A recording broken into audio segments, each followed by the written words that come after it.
pourraient en être les auteurs, ni les responsabilités éventuelles que chacun pourrait avoir avec ni Sekouba Konaté, ni avec le capitaine Dadis. Parce que j'ai estimé qu'à partir du moment où une enquête était ouverte et que la lumière allait être faite dans l'avenir, je n'avais pas personnellement à poser des questions. Mais j'estime que vous avez pris le devant en démissionnant du gouvernement lorsque ces événements ont eu lieu. Pourquoi vous n'avez pas attendu la conclusion des enquêteurs? Et une question. Bien. Monsieur Camara, étant ministre auprès du président de la République chargé de la communication, est-ce qu'il vous est arrivé de faire une communication au nom du CNDD? Bien sûr, c'était mon rôle et le mandat que j'avais. Concernant donc ce qui s'est passé, quelle a été votre communication à l'égard du peuple de Guinée avant votre démission? Non, sur les événements, rien. Vous avez été simplement déçu alors? Plus que déçu. Je vous remercie, Monsieur le Président.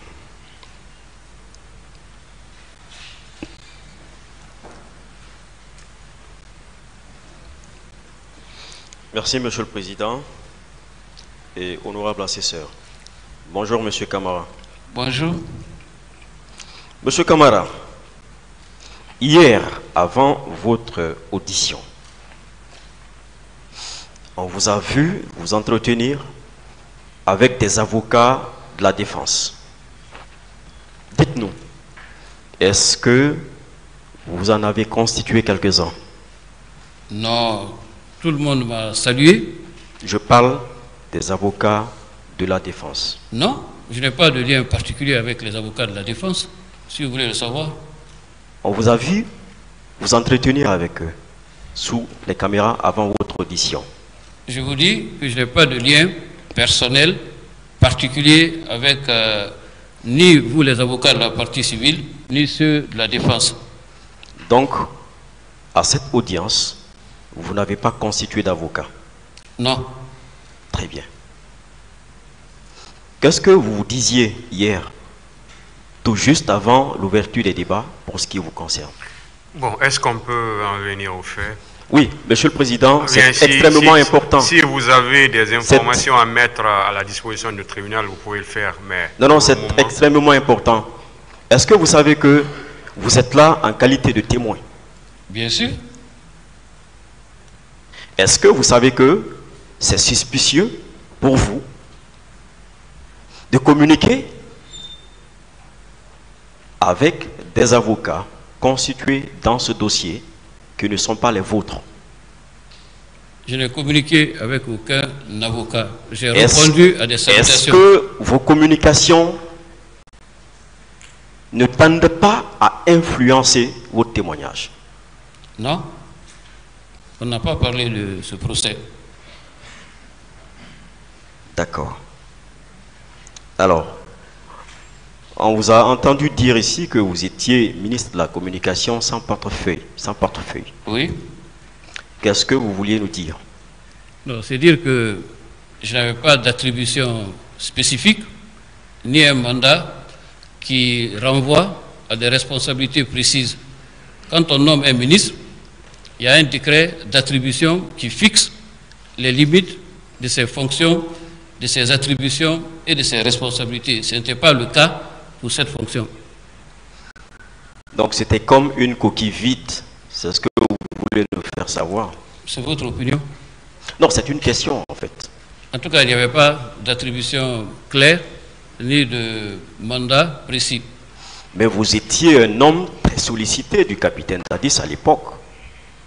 C'est un avis de votre part? Non.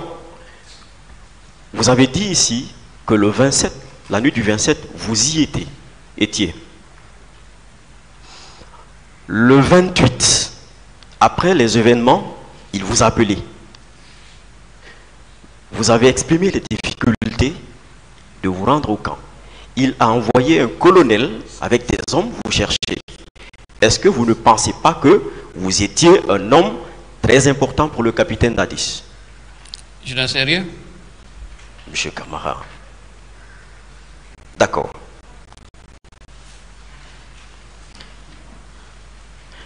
Étiez-vous au courant de la déclaration du ministre Frédéric Collier à l'époque en réponse au meeting envisagé? Je ne parlerai pas de manifestation parce qu'en réalité il ne s'agit pas de manifestation mais plutôt de meeting. Et quelle est la question? Est-ce que vous étiez au courant de la déclaration du ministre Collier, Frédéric Collier, du ministère de l'administration du territoire, je pense bien, à l'époque? Non, je ne vois pas de quelle déclaration il s'agit. Une déclaration interdisant les manifestations. Non, je n'avais pas été au courant. Ou le meeting. Non, je n'étais pas au courant. Vous étiez le ministre conseiller à la communication. En quelque sorte, bon, avant de m'aventurer, puisque vous avez expliqué des attributions, quel était votre rôle auprès du président Dadis? Je l'ai expliqué plus d'une fois à cette barre.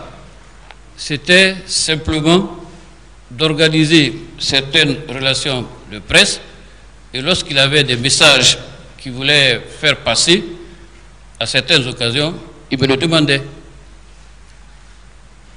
Est-ce que, en quelque sorte, vous n'étiez pas aussi l'oreille du capitaine Dadis? Non. L'informateur du capitaine Dadis? Non, il y a des services qui sont dédiés à cela. En quelque sorte, vous étiez le chargé de la communication. J'ai dit qu'il y a des services qui sont les oreilles et les yeux du président. L'État est bien organisé. D'accord. Alors, la nuit du 27, auprès du capitaine Dadis, dites-nous, quel était l'objet de votre visite? J'avais été appelé par le capitaine Dadis et lorsque je l'ai rencontré, je me suis rendu compte que c'était en lien avec la manifestation du lendemain. Comment est-ce que vous vous êtes rendu compte que c'était en lien avec On en a parlé à mon arrivée. Et qu'a-t-il dit à votre arrivée lorsqu'il vous a fait appel? Non, on avait, comme je l'ai dit, commencé une discussion à l'AB.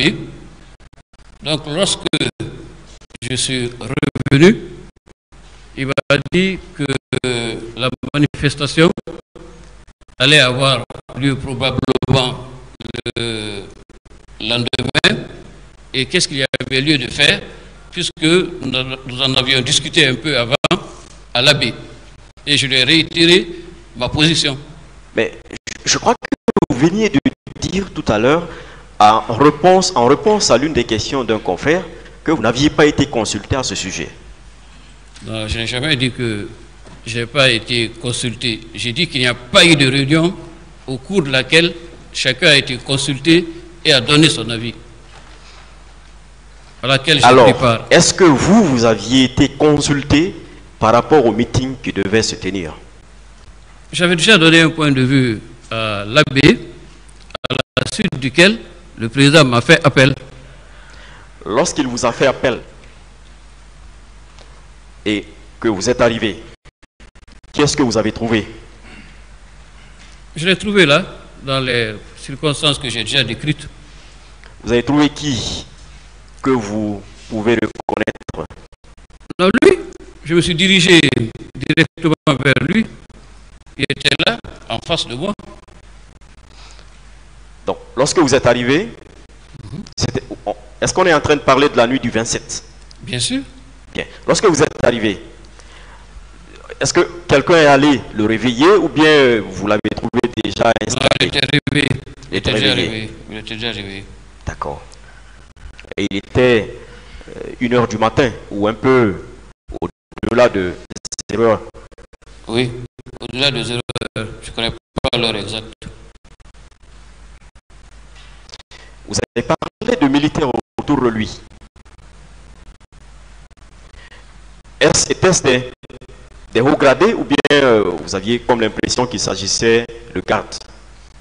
Non, ce n'était pas des hauts gradés, parce que si c'était le cas, je connaissais quelques figures quand même. Qu'est-ce qu'il attendait de vous, le capitaine?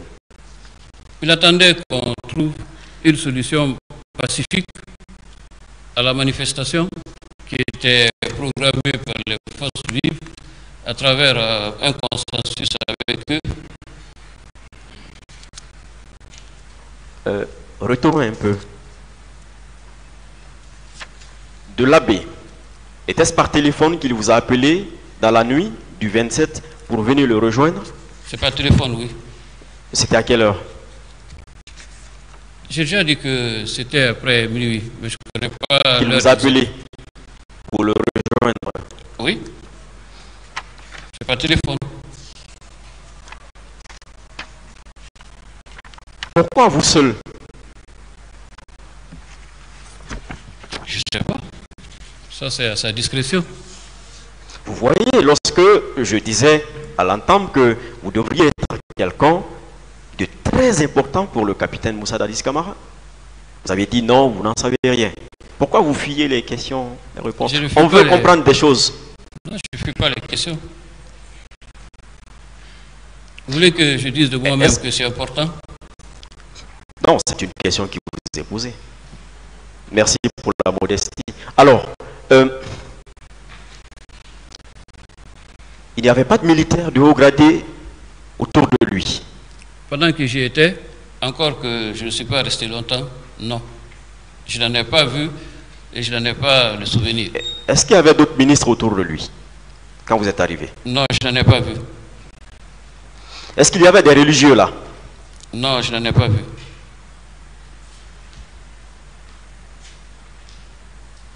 Qu'est-ce qu'il attendait de vous? Vous n'êtes pas de la sécurité. Vous n'êtes pas de la gendarmerie, des forces de maintien de l'ordre. On est en train de parler de meeting. Qu'est-ce qu'il attendait de vous?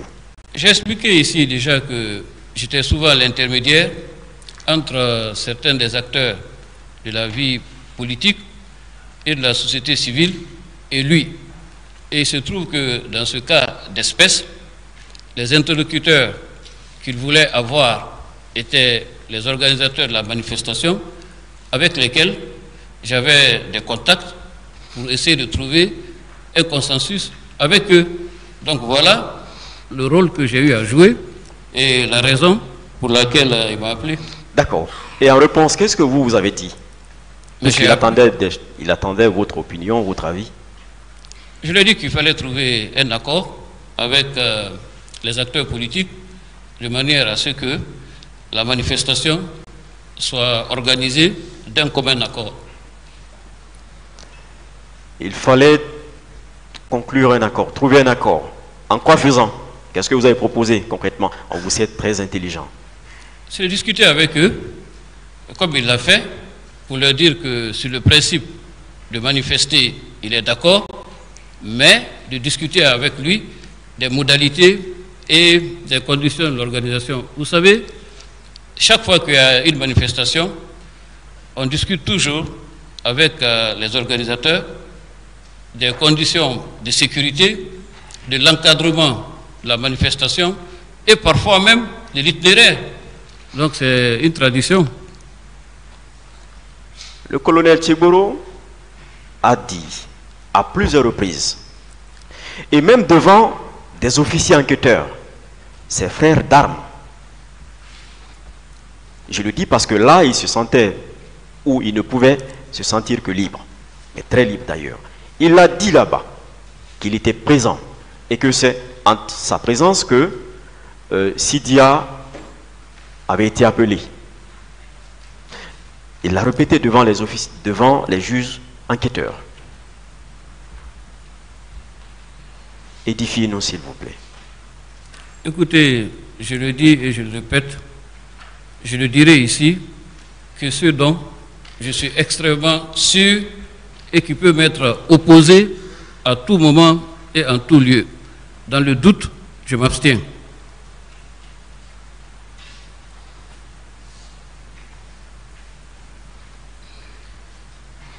Lorsque vous avez appelé le président Sidia,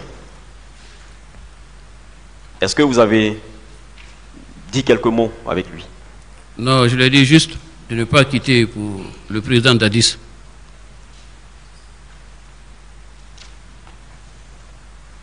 On vous a demandé, à propos du ton sur lequel le capitaine Moussa Dadis Camara échangeait avec M. Sidia. Peut-être que moi, je sais que vous aviez compris cette question, puisqu'elle vous a été posée à plusieurs reprises. Moi, je voudrais insister. Mais je ne sais pas si vous pouvez imiter. On a tous connu le capitaine Dadis, M. Dadis Chaud, qu'on aimait à l'époque, avant les événements. Est-ce que vous pouvez imiter le ton avec lequel il parlait? Je m'excuse, je n'ai pas ce talent, malheureusement. Non, vous pouvez vous y essayer. Vous n'êtes pas Dadis, on le sait. On veut comprendre en fait. Je vous prie de bien vouloir me dispenser de cet exercice. Est-ce que le ton était levé, monté? Est-ce que c'était calmement quand vous êtes en train de parler? Non, il a sa façon de parler, mais on peut faire la différence quand même. C'est quelle façon? Qu'est-ce que vous voulez dire? Il a sa façon de parler. Non, je veux dire qu'il y a le timbre de sa... Vous voulez dire la façon qu'on sait de lui? C'est ça, le Dadis Chaud. Le timbre de sa voix est connu de tout le monde, mais ce qui est important, je sais faire la différence. Non, je comprends. Donc c'était vraiment le Dadis Chaud qui parlait. Non. Alors, non, je passe. On ne va pas polémiquer là-dessus.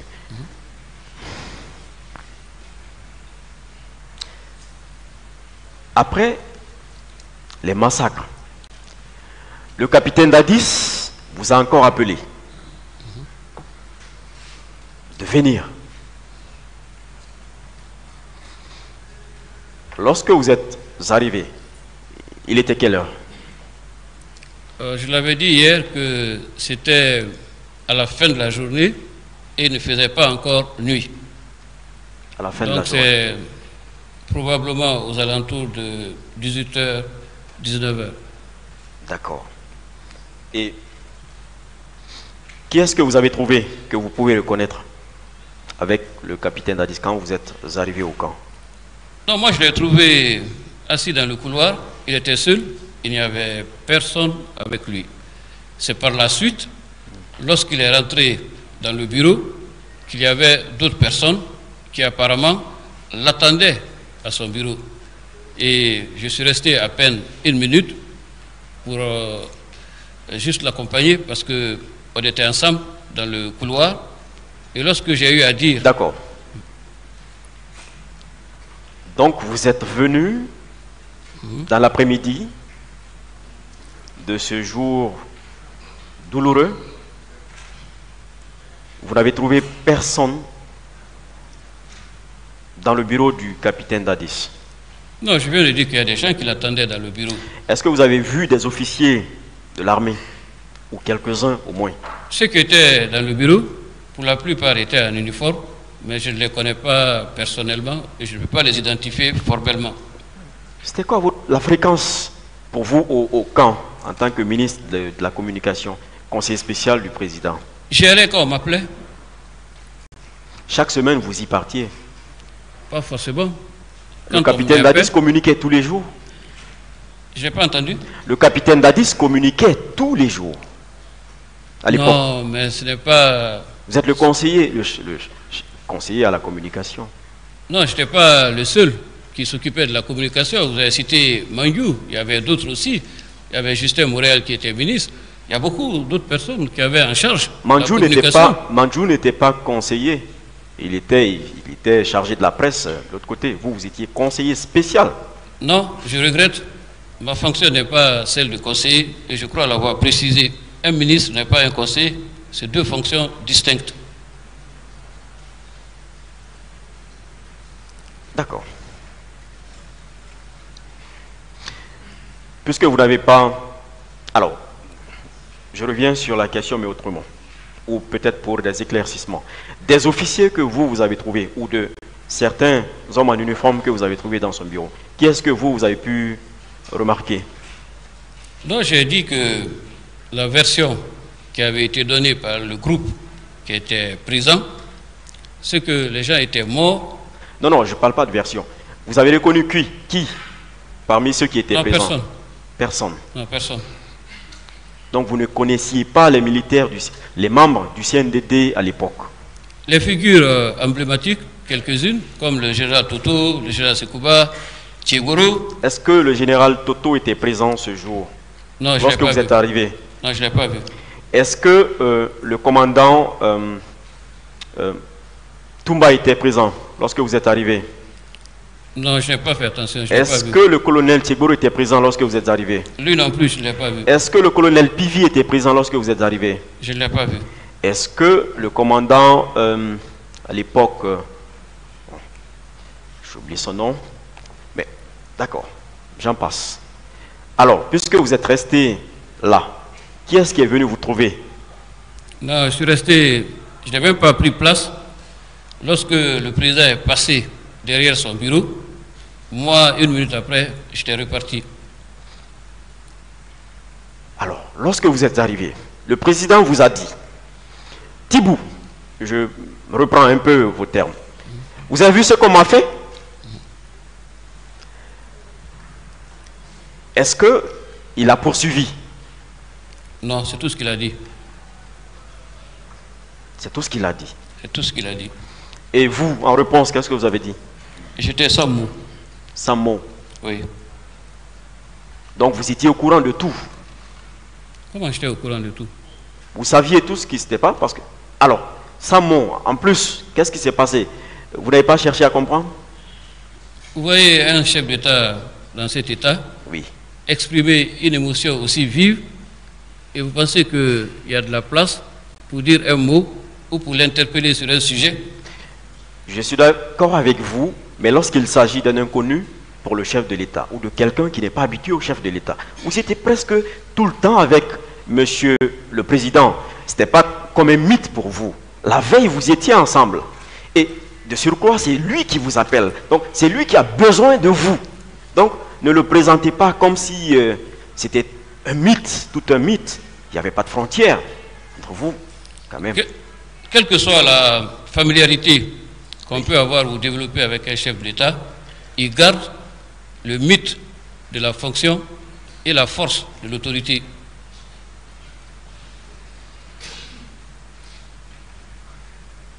Est-ce que vous avez demandé, mais monsieur le président, qui a fait cela? Qui vous a fait cela? Non. Est-ce que vous lui avez demandé, monsieur le président, qu'attendez-vous de moi? Non. Est-ce que vous lui avez demandé, oui, monsieur le président, vous avez fait appel à ma personne, je vous ai même exprimé les difficultés de me rendre ici, mais vous avez envoyé des gens pour que je sois là. Qu'est-ce que vous voulez que je fasse? Est-ce que vous avez besoin de moi? Non. Vous ne trouvez pas ça curieux quand même? Vous êtes venu et puis vous êtes reparti.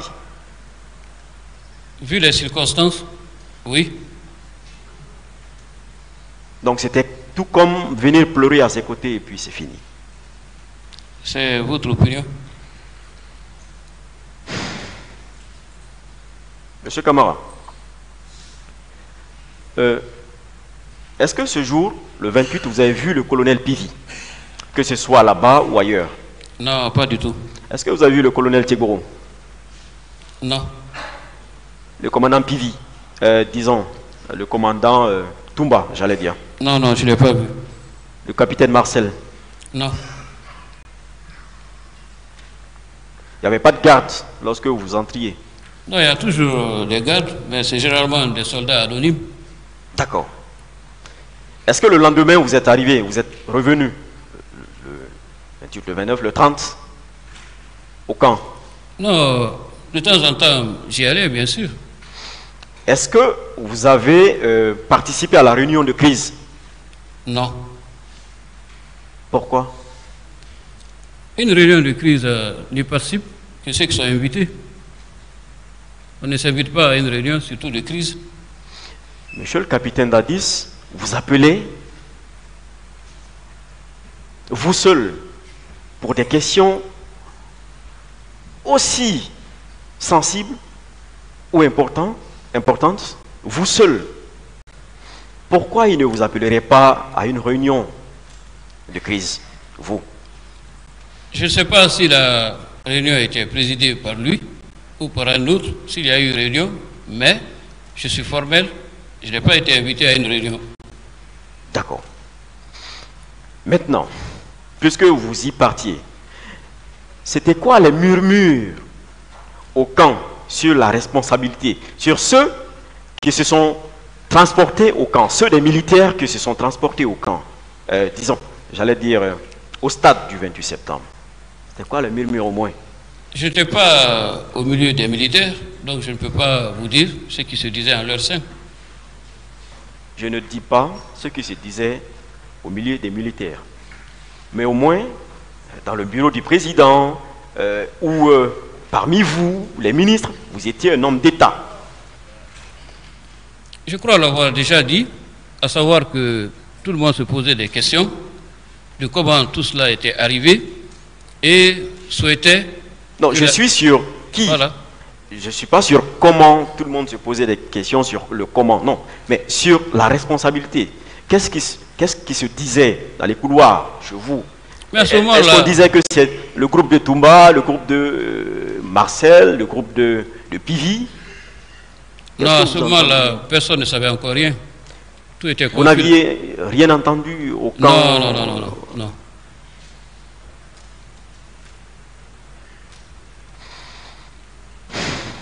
D'accord.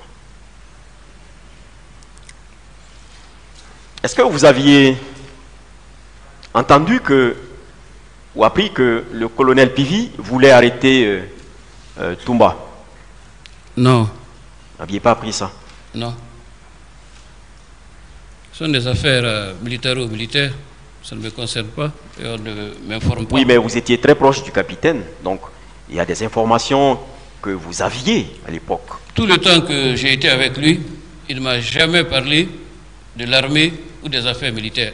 Jamais. Non, ça ce n'était pas une affaire militaire, non. On est en train de parler du massacre, de ceux pour lesquels, la veille, il vous a appelé pour demander votre avis, vous seul. Et après, soit moins de 24 heures, il vous appelle encore. Donc vous devriez être au courant, n'est-ce pas, de certains détails quand même. Non, pas du tout. D'accord. Est-ce que vous étiez au courant de ce que le colonel Thieboro avait fait arrêter des éléments du commandant Toumba et qu'il les avait gardés chez lui? Non. Disons au secrétariat. Non, je n'ai jamais été au courant.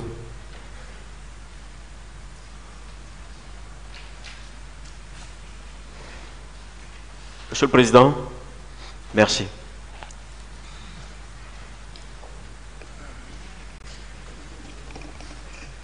Monsieur Camara, je vais vous poser des questions par rapport au voyage de l'abbé sur le camp Alpha Yaya.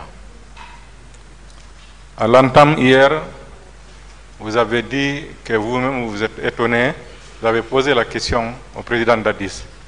Pourquoi il voulait partir à l'abbé, qui est une région hostile? Et il vous a rassuré. Pourquoi il voulait partir là-bas, n'est-ce pas? Oui. C'est bien ça. C'est exactement ça. Je veux savoir sur quoi vous vous êtes fondé pour lui dire que l'abbé lui était hostile. Non. À l'époque, il y avait déjà une opposition claire dans les discussions concernant la manière dont le processus de transition devrait être conduit. Mais surtout, si vous vous rappelez, il y avait de temps en temps quelques malentendus avec certains des acteurs. C'est pour cette raison. Donc c'est ce qui vous a amené à dire que l'abbé lui était hostile? Non, ce n'est pas moi qui ai jugé que l'abbé lui était hostile. Mais c'est vous qui avez posé la question. Mais, non, je lui ai demandé. Moi, je lui ai posé la question à propos de la motivation du déplacement de l'abbé. qui était une région hostile. Réputé. D'accord. Le voyage de l'abbé, au retour, vous avez dit que vous avez entretenu le général Konaté par rapport au meeting, à la manifestation. Et après, il vous a dirigé vers le capitaine Dadis. Oui. Il se trouve que le capitaine Dadis, lui, il a dit que c'est tard à la nuit que Joseph Makambo l'a informé pour la première fois qu'une manifestation devait s'organiser le matin. Entre vous deux, qui on peut croire? Non, moi je pense que peut-être que Makambo que vous citez est venu avec des éléments qui l'ont convaincu davantage de la réalité de la manifestation. Bon, selon M. Dadis, que c'était pour la toute première fois qu'il était informé de ce meeting. De la réalité du meeting, probablement. Parce que j'ai dit qu'au départ, il n'y croyait pas. Sinon, il était informé alors. Je ne considère pas qu'il en était informé parce qu'il n'y croyait pas. D'accord. Le voyage du général Sekouba sur Macenta, ça a été organisé ou bien ça a été improvisé? Je ne saurais le dire. Parce que Monsieur, de quoi faites-vous derrière? Vous étiez avec lui à l'abbé, ça c'était le 27. Le 27, oui.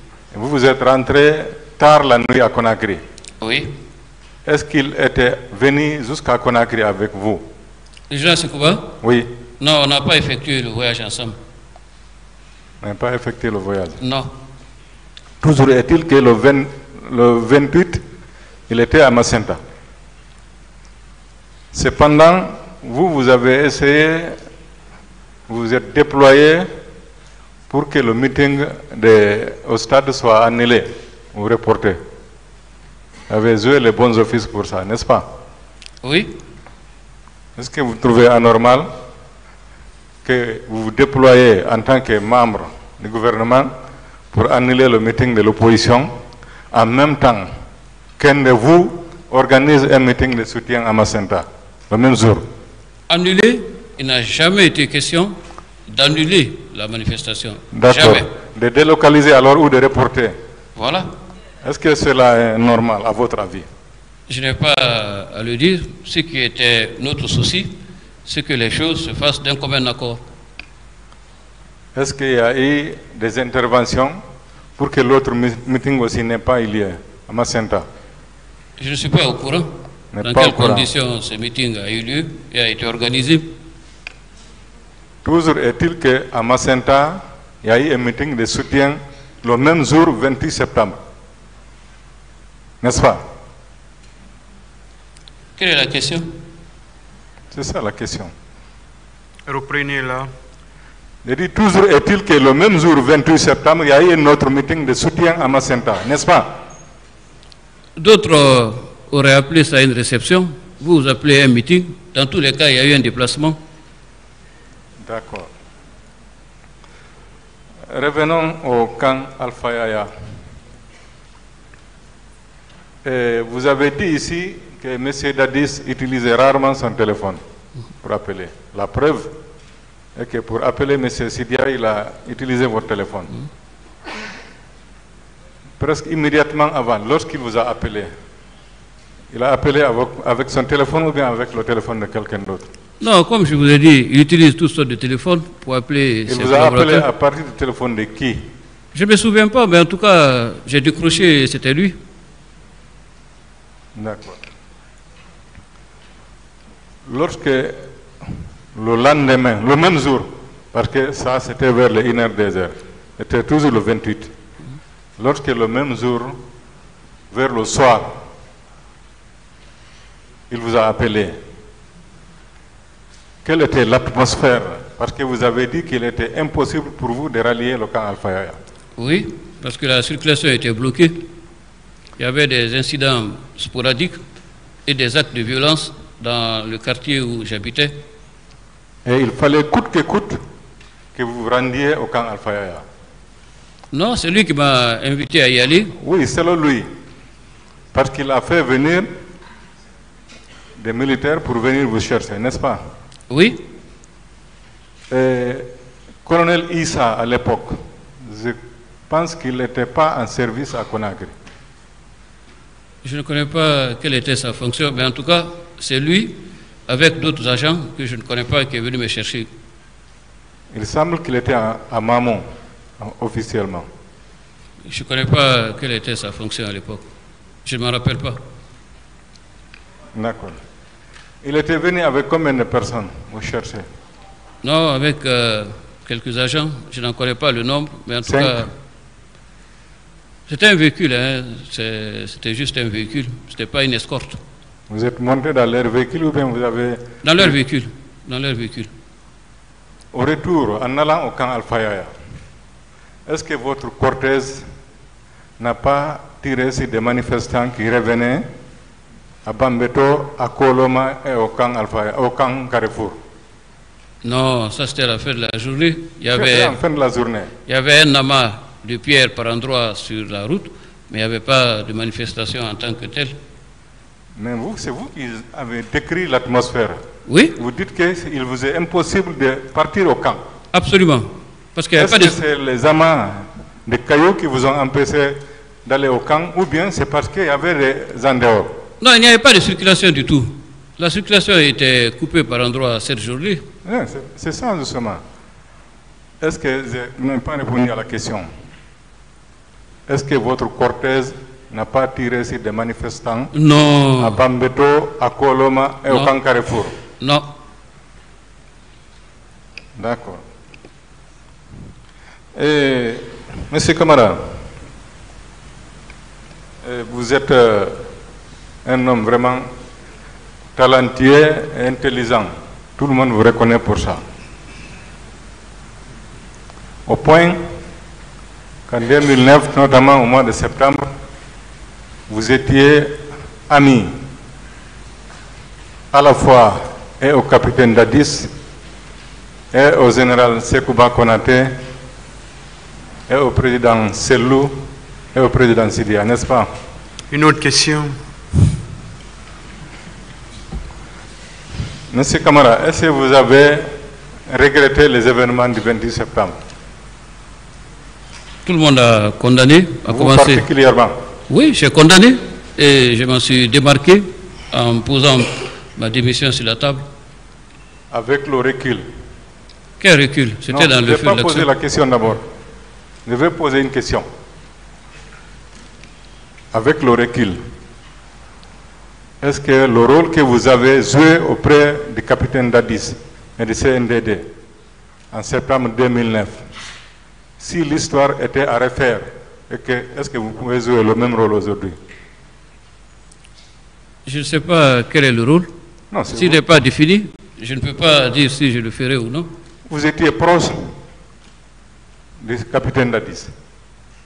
Il y a eu les événements du 28 septembre 2009. Tout porte à croire que ces événements ont été préparés.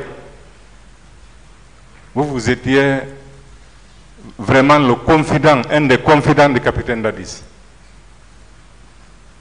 En tant que confident, en tant que conseiller proche du président Dadis, ce que vous avez joué comme rôle en 2009, est-ce que si l'histoire était à refaire, aujourd'hui vous allez jouer le même rôle? Ça, c'est une question d'ordre métaphysique. On est là pour des faits. Monsieur le Président, n'a pas répondu à ma question.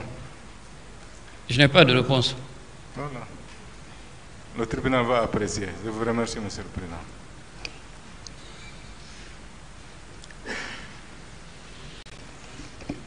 Merci, Monsieur le Président. Monsieur Camara, je crois que moi j'ai 2 ou 3 questions pour vous. La première question, c'est lorsque des crimes sont commis sous l'égide d'un gouvernement auquel on appartient et que nous n'ayons, vous en l'occurrence, aucun avis sur ces crimes de masse qui ont été commis. Depuis 2 jours, vous comparaissez ici, vous n'avez pratiquement pas d'avis là-dessus. Est-ce que cela ne dénote pas une certaine complicité passive de votre part? En d'autres lieux et en d'autres circonstances, j'ai donné un avis, j'ai pris position, clairement et publiquement. Mais devant ce tribunal, ce sont les faits qui intéressent les honorables magistrats. D'accord. Je vous remercie pour cette réponse, M. Camara. M. Camara, ma deuxième question, c'est deux images que je vais vous décrire. Le capitaine Dadis dévasté le jour des événements du stade et l'image de ces familles qui ont récupéré des corps putréfiés. Qu'est-ce qui est le plus triste d'après vous? C'est l'état de dévastement de Moussa Dadis Camara ou ces familles complètement dévastées par ce drame qu'elles ont subi et qu'elles continuent de subir dans leur chair? Les familles et les victimes méritent la compassion, la solidarité et la justice de toute la nation. Cela me paraît beaucoup plus important que toutes les autres questions. Ok, d'accord. Monsieur Camara, ce jour-là, quand vous avez quitté le camp, enfin, quand le capitaine vous a appelé et que vous deviez retourner à votre domicile, quel est le chemin que vous aviez utilisé ce jour-là? Le même chemin qu'au moment de partir. Vous pouvez nous expliquer un peu le tronçon, s'il vous plaît? Est-ce que vous pouvez rentrer dans les détails? De Kipé, en passant devant la RTG et en traversant le carrefour de Bambeto jusqu'au camp Al-Faya, c'est cet axe. Ok, et vous n'aviez pas vu ce jour-là des images de pillage, des boutiques pillées, des personnes agressées? J'ai vu surtout des rues totalement désertes, presque une situation d'absence de vie, et c'était assez effrayant parce qu'il n'y avait pratiquement personne dans la rue. On ne voyait que les stigmates et les actes de violence perpétrés quelques heures plus tôt. Perpétrés par qui? Je ne saurais le dire, mais en tout cas on sentait qu'il y avait eu vraiment beaucoup de violence dans les heures d'avant. Vous savez, M. Camara, beaucoup de victimes ont comparu ici. Elles disent avoir subi des choses. Et quand vous dites que vous ne savez pas par qui, ça jette un peu le doute sur qui est réellement une victime dans cette affaire. Maître, je ne dis pas qu'il n'y a pas eu de victime. Je ne dis pas qu'il n'y a pas eu les actes pour lesquels ce tribunal est saisi. Mais moi, personnellement, dès le départ, sous le serment que j'ai eu à faire, j'ai dit que je dirais sans crainte, sans peur, sans hésitation, mais je ne dirais que seulement ce que j'ai vu, entendu et vécu. Ah, d'accord. En tout cas, vous avez bien joué le rôle du politiquement correct. Merci, Monsieur le Président.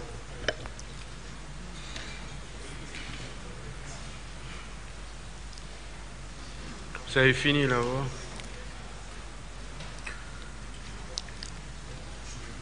Oui. Poser certaines questions. Allez-y. Merci, Monsieur le Président. Toujours, vous avez le droit de demander à ce que vous vous reposez. D'accord, Monsieur le Président. Merci. Si vous le voulez, bien sûr. D'accord. Merci. Merci, Monsieur le Président. Merci, distingués et honorables assesseurs. Le parquet va revenir pour poser un certain nombre de questions à Monsieur Thibou Camara. Monsieur Thibou, suite à certaines questions de la défense par rapport à certains agissements du président Dadis, nous avons l'impression que vous magnifiez des actes du président Dadis Camara. C'est une remarque et suite à laquelle je vais vous poser une question ou certaines questions. Vous avez dit, suite à une question de la défense, notamment de la défense du président Dadis, que le déplacement du président Dadis pour l'hôpital, donc vous n'y étiez pas, n'est-ce pas? Et je crois que j'y étais, je l'ai dit ici. Vous étiez? Oui. Vous avez même qualifié ce déplacement d'un acte républicain, n'est-ce pas? Non. j'ai dit que lorsque un chef de l'État va au secours de ses compatriotes dans une situation de détresse, que c'est un acte de haute humanité. Vous avez dit, j'ai très bonne mémoire, que c'est un acte républicain, le président de la République. Alors, est-ce que selon vous, vous personnellement, vous connaissiez les véritables raisons du déplacement du président Dadis pour aller à Donka? Les véritables raisons. Il vous a dit avant de partir, est-ce qu'il vous a dit réellement les véritables raisons qui l'ont poussé à venir à Donka? L'esprit, c'était d'aller exprimer la compassion et la solidarité avec les victimes qui étaient. Il vous a dit avant de venir? Oui, parce qu'il y avait une équipe de médias qui l'accompagnait dans son déplacement. Alors, en votre qualité de témoin, est-ce que réellement, objectivement, vous devez qualifier un acte, vous devez le qualifier pour dire que c'est un acte républicain, dès lors que, depuis hier, vous dites que vous ne direz que ce que vous avez vu, exactement, ce que vous avez vécu, ce que vous avez entendu. Est-ce normal pour vous, en votre qualité de témoin, de magnifier un acte du président de la République? Je n'ai pas parlé de cet acte en particulier. Je reviens encore sur ce que j'ai dit.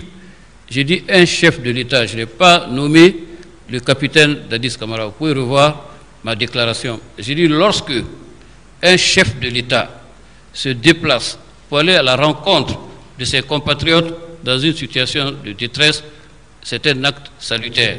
Je n'ai pas parlé de ce cas particulier. En tout état de cause, on parle du président Dadis.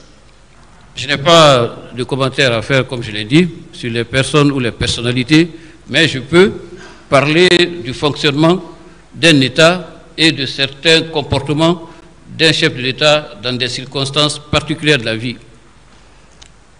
Je voudrais revenir également par rapport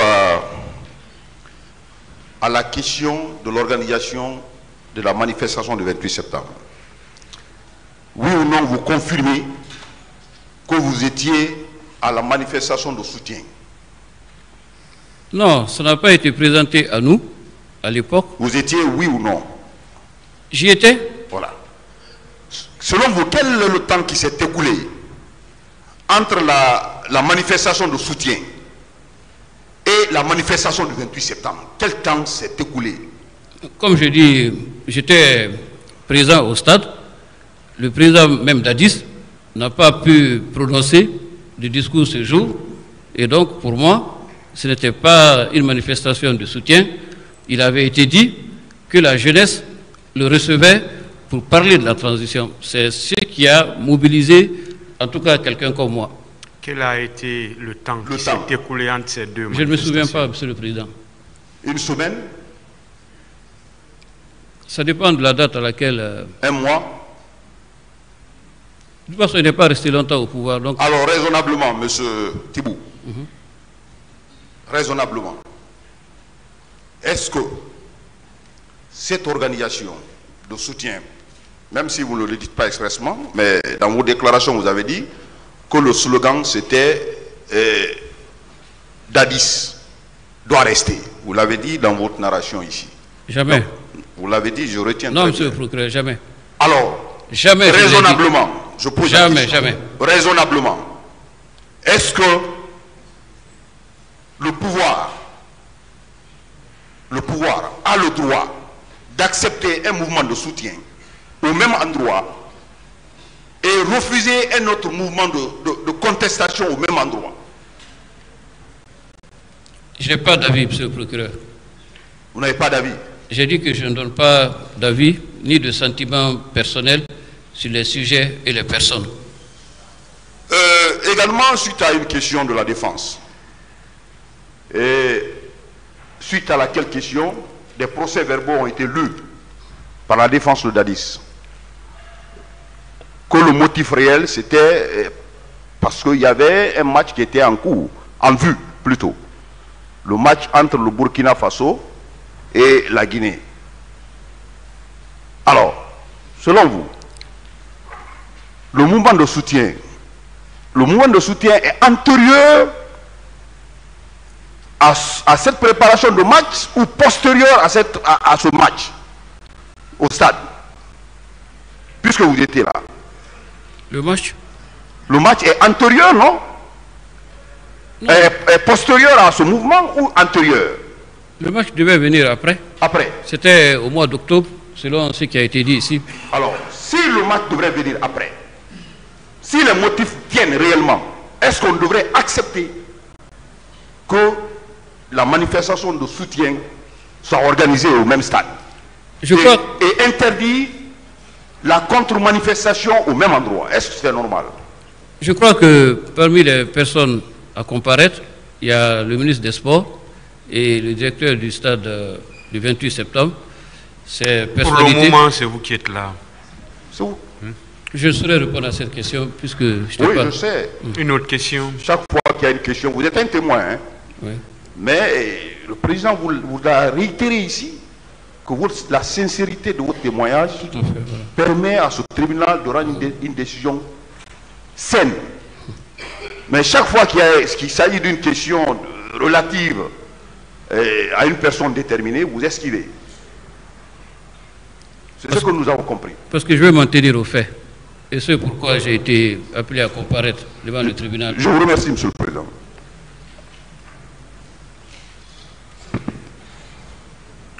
Oui.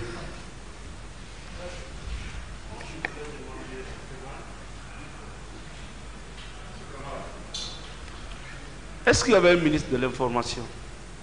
Oui. Lequel? Je crois à l'époque, c'était Justin Morel, junior. Quelles étaient vos relations? On n'avait pas de relation personnelle ni professionnelle. Moi, j'étais au service directement du président du CNDD et du ministre de la Défense. Et concrètement, qu'est-ce que vous faisiez là-bas? Je l'ai expliqué déjà ici. Oui. C'était de faire passer les communiqués ou bien être le trait d'union entre le ministre de l'Information et l'air concrètement?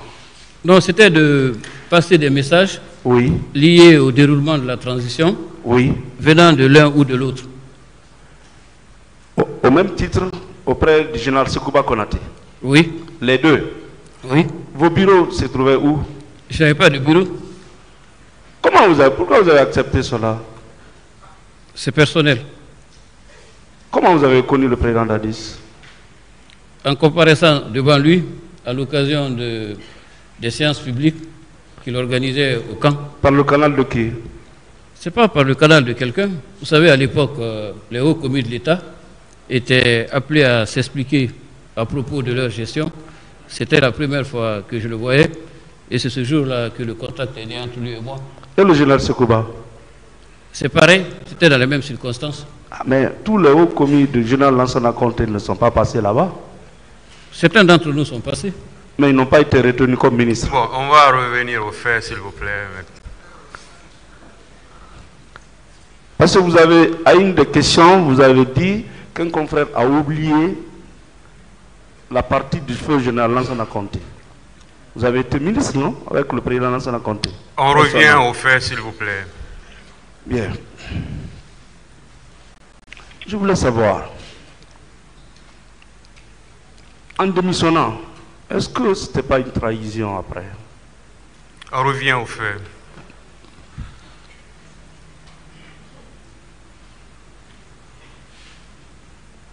Je vous remercie, Monsieur le Président.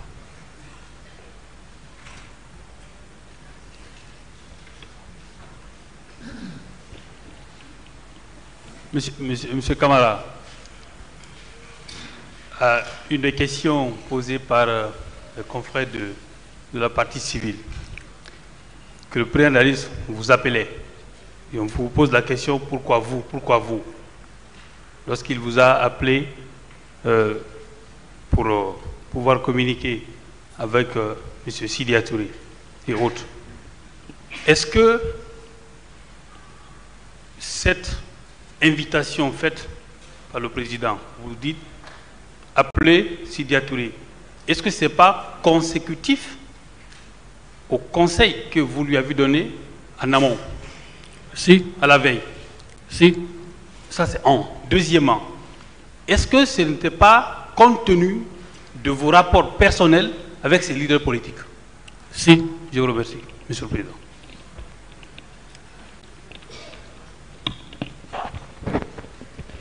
Merci, Monsieur le Président, Messieurs les assesseurs. Monsieur Camara, est-ce que vous avez souvenance que la transition de du capitaine Dadis fonctionnait sur base d'une charte? Non, je ne suis pas au courant.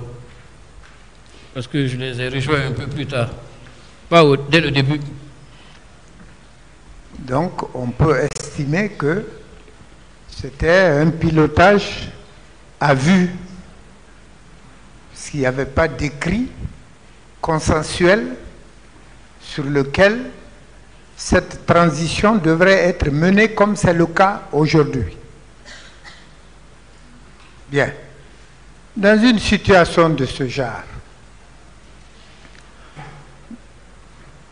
les faits qui se déroulent sont appréciés comment, si vous en avez eu l'occasion?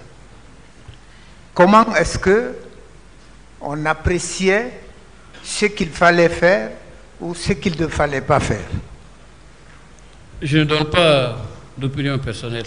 À l'époque, vous n'aviez pas pris part à une décision quelconque ou à un rejet d'un projet quelconque qui était envisagé? Non. Bien. Alors, lorsque, dans ces conditions, un fait devrait se produire, son appréciation ne bénéficiant pas d'une base écrite, n'est-ce pas que c'est l'avis du chef qu'il faut peut-être recueillir là-dessus? C'est une question. Je crois que c'est beaucoup plus une observation que vous avez faite. Non, je dis, par exemple, le mouvement dont on parle tant, qui a été organisé au stade du 28 septembre, ou qu'on a laissé organiser. Ce fait-là, procédait-il de l'application d'un texte de loi ou de la volonté du chef? Je ne sais pas dans quelles conditions la rencontre a été organisée. Bien. Alors, selon vous, quand même, contrairement à ce qu'on dit, c'était une manifestation de soutien, vous dites que c'était une discussion sur la transition, sur les conditions de la transition. N'est-ce pas? C'est ce qu'on nous avait dit. Ce qu'on vous avait dit. Absolument. Et que si au cours de cette manifestation, il a été déclaré par certains que Dadis devait rester, cela ne procédait pas d'une organisation préalable ou d'une volonté exprimée par le chef.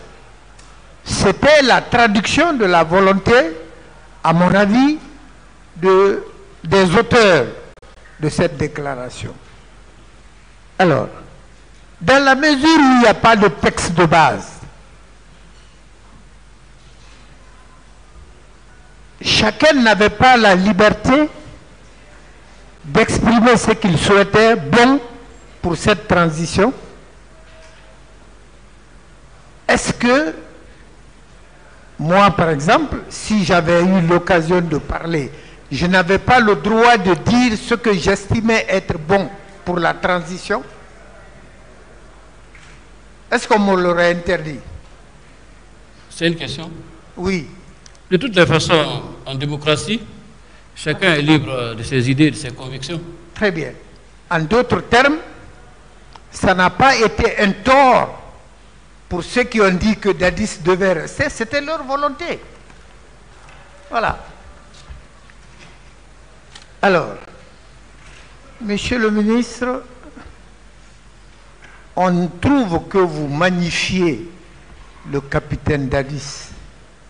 Je ne sais pas, c'est à partir de quel passage de votre intervention ou à partir de quel mot que vous avez utilisé, mais puisque vous vous attachez aux faits, les faits pour lesquels on vous a appelé, est-ce que vous ne vous sentez quand même pas obligé de raconter ces faits tels que vous les avez vécus et que vous laissiez la libre appréciation à chacun? N'est-ce pas? C'est mon intention dès le début et je m'en tiendrai à cela contre vents et marées. Donc, ceux qui pensent que c'est une espèce de... une façon plutôt de magnifier, sont libres de le qualifier ainsi. C'est leur droit aussi. En démocratie, votre liberté s'arrête où commence celle de l'autre. On ne peut pas vouloir interdire à chacun ce que vous ne vous imposez pas vous-même. Bien. Monsieur Camara, entre un match de football et une manifestation de contestation, au cours duquel des deux existeraient des risques pour le matériel, pour les biens ou pour les intégrités physiques des personnes. Vous me demandez un avis. Oui. Et vous-même, vous l'avez rappelé. J'évite de donner un avis qui ne ressemble pas ou qui pourrait ressembler à un parti pris ou une prise de position. Il est rare dans les annales de l'histoire,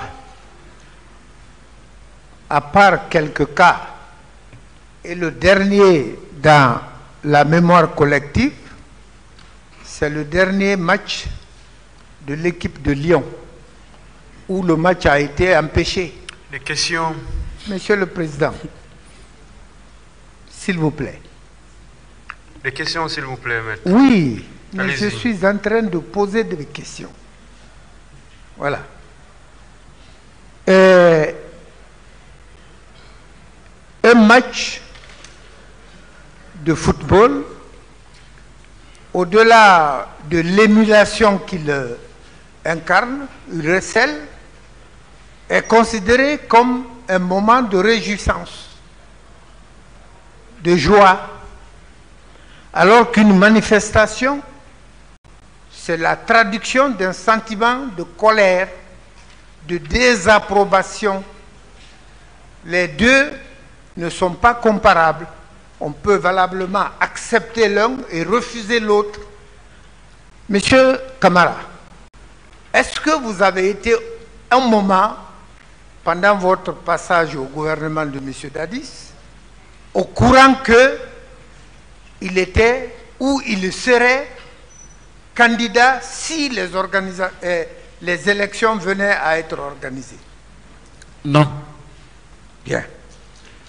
Cette échéance n'était même pas dans le programme à l'époque. Comment peut-on contester à quelqu'un une chose qui n'est pas encore à l'ordre du jour?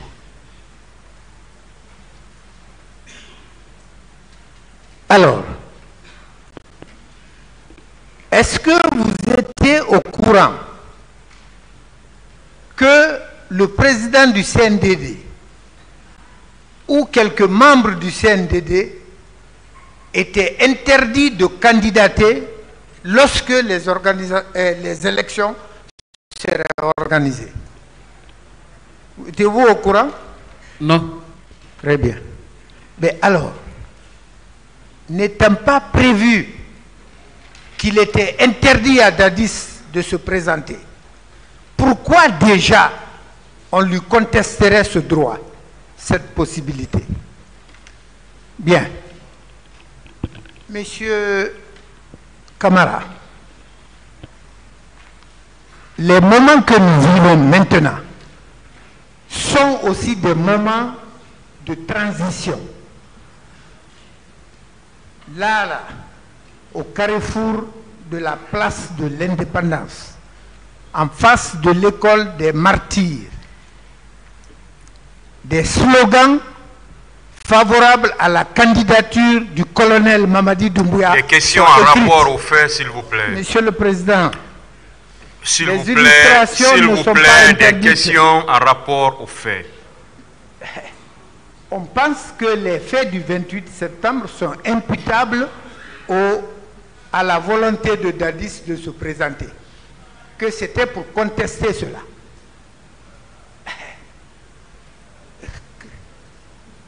Cas pour cas, il voulait se présenter, on pousse aussi l'autre à se présenter.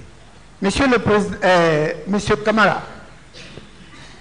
est-ce que vous aviez appris, comme moi, de la bouche du président de l'Assemblée nationale à l'époque, Elhadji Biro Diallo, que le capitaine Dadis était un messie? Je l'ai entendu, oui. Pardon? Je l'ai entendu dire, oui. Que c'était un messie. Mais alors, pourquoi la Guinée refuserait-elle un messie à sa tête? Bien.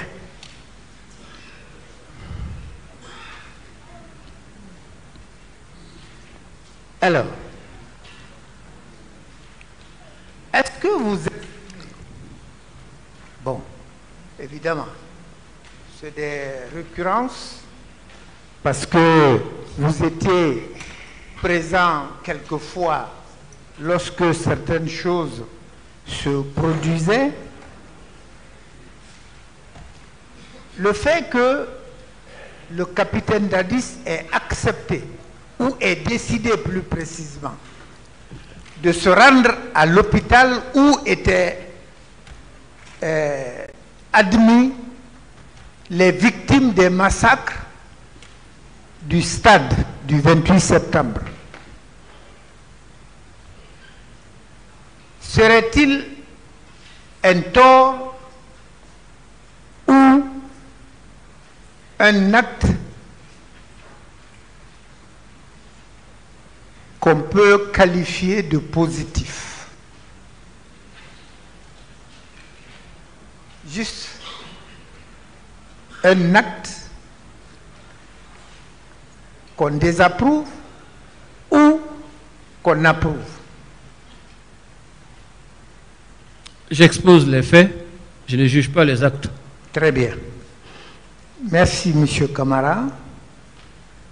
Merci, Monsieur le Président. Je termine en formulant le souhait à l'intention du tribunal qu'il arrive que les formulations de certaines questions procèdent d'explications préalables pour simplement amener celui qui doit répondre à mieux cerner le contour. Ce n'est pas un plaisir de faire des développements qui n'auraient pas de relation avec les faits de la cause. Je vous remercie pour la large compréhension que vous ferez de cela. Je vous remercie, Monsieur le Président. Allez-y. Monsieur le ministre, je vous reviens et je vais encore vous retenir pour un temps. Parce que j'ai écouté des choses, il faut qu'on en parle.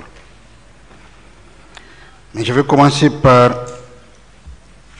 J'avais fait allusion à un texte venant de feu Jean-Marie Doré que je n'avais pas pu lire.